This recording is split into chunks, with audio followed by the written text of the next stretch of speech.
اگه میخواین تاثیر مذهب و ایدئولوژی رو روی انسان ببینین، این ویدیو رو قشنگ دقت کنید بهش. به این زنبور میگن زنبور تارانتولا.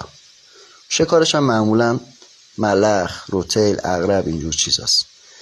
این حیوان وقتی میخواد تخم گذاری کنه، هر کدوم از این شکارا رو میگیره، تو گره سوم عصبیشون نیششو وارد میکنه، اما به قدری زهر وارد میکنه که حیوان نمیمیره، میره تو حالت اغما و کما.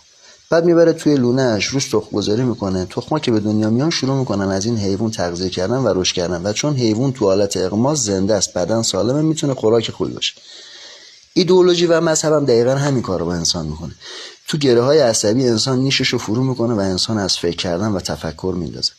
مذهب پلشترین چیز در عالم خلقت من سراغ برم. یه نمونه دیگه هم این شکلی داریم توی طبیعت، بهش میگن قارچ زامبی. یه ویدیو گذاشتم، اگه دوست داشتید میتونید ببینید.